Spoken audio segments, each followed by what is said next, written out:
Salut tout le monde. Alors aujourd'hui je vais vous parler des monnaies. Alors oui, en Afrique, les gens échangent, c'était là. Ils échangent c'est le troc.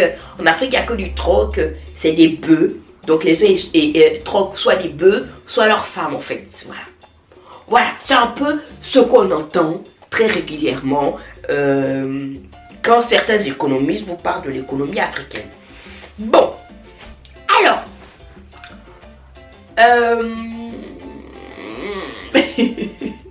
je vais vous mettre un documentaire en lien de ma vidéo. C'est pas un documentaire, c'est une discussion, je crois que c'est un journal qui parle un peu de l'économie en Afrique. Mais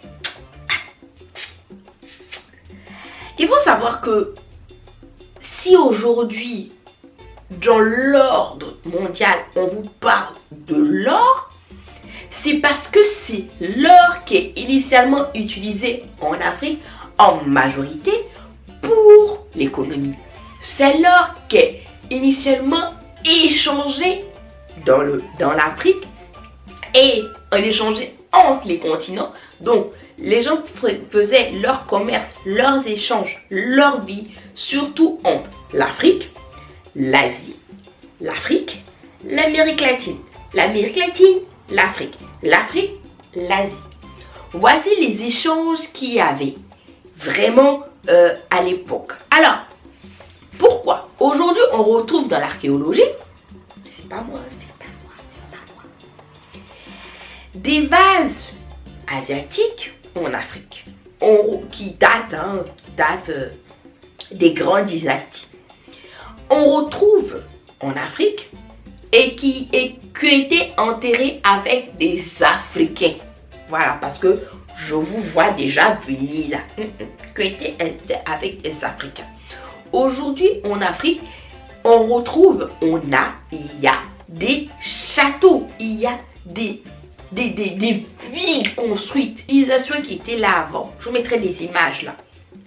On retrouve des produits d'Afrique en Amérique latine et des produits d'Amérique latine en Asie qui n'ont pas été importés par les colons comme d'histoire veut bien nous faire croire. Non, c'était là depuis, qui était utilisé par les Incas, par les populations autochtones latines, pareil qu'en Afrique. Par exemple, un truc simple qu'on utilise en Afrique, que tout le monde connaît, et qui est aussi utilisé en Amérique latine. Les fleurs d'hibiscus. Les fleurs d'hibiscus que nous on utilise comme le bissap chez nous, en Amérique latine, ils utilisent ça comme thé, comme tisane, voire des fois ils prennent ça pour aromatiser leur sauce. C'est pas moi. Comme échange, mais il y en a plein d'autres échanges, hein, voilà. Les tissus par exemple. Les tissus. L'Afrique, une partie de l'Afrique et une partie de l'Asie produit du coton. Amérique latine, pareil. Ce coton-là n'est pas traité de la même façon. Pourtant, vous pouvez retrouver des tisserands traditionnels africains, des tisserands traditionnels Asie et Amérique latine. Comme c'est pas traité de la même façon, vous pouvez retrouver leurs différents types de crochets des deux côtés, des trois côtés, pardon. Des trois côtés. Donc, quand on parle d'échange, voilà, en Afrique, il n'y avait pas seulement le fameux troc là. Donc, il y avait des monnaies, des pièces de monnaie. Alors, je vous ai fait une autre vidéo, mais qui date, où je vous avais montré des photos des monnaies traditionnelles africaines. Donc, allez voir. Aujourd'hui, il y en a on parle de poids. Voilà. En fait, les monnaies, comme aujourd'hui, hein, voilà, les monnaies, il y avait la monnaie carte d'identité royale en gros, et la monnaie vraiment qu'on échange entre eux. C'était le poids de l'or, le poids de ta pièce là.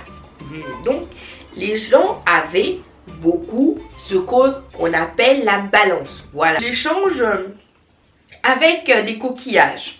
Mais c'est pas n'importe quel coquillage. De ce que moi j'ai compris, il y a des coquillages ornements, des coquillages traditionnels qui sont utilisés dans tout ce qui est spiritualité. Et il y a des coquillages qui étaient utilisés pour des échanges monétaires. Ne me demandez pas la différence. Pour moi, à mes yeux d'inculte, pour moi, tous ce sont des coquillages, hein, par exemple. Donc, voilà. Et ces coquillages-là n'étaient pas pris partout. Il y a vraiment des lieux spécialisés qui fabriquaient les coquillages monnaie. Pareil que l'or monnaie, c'est pas partout. Voilà.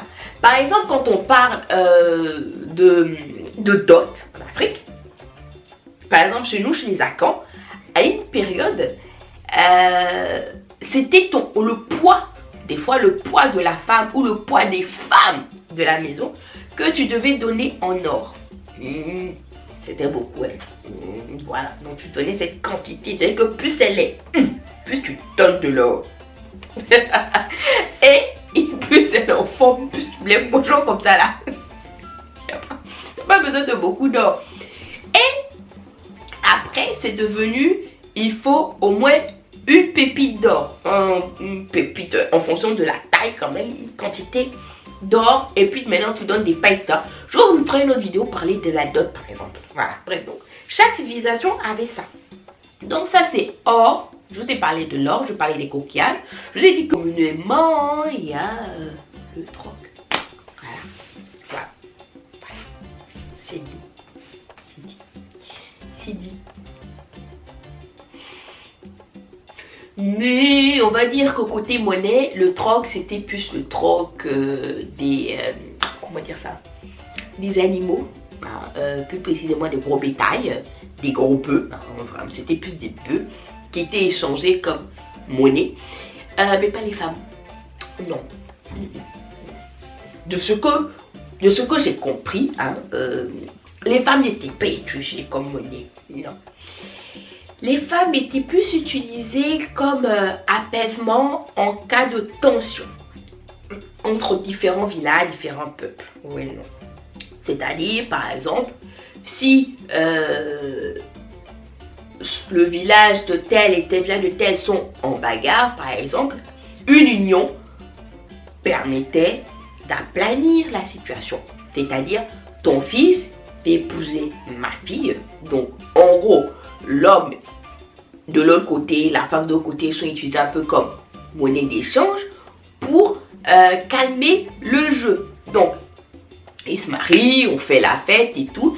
Et comme maintenant on va partager le même sang, on ne se bat plus. Voilà, c'est tout. Les liens en dessous de cette vidéo et je vous dis à ma prochaine vidéo. Bye.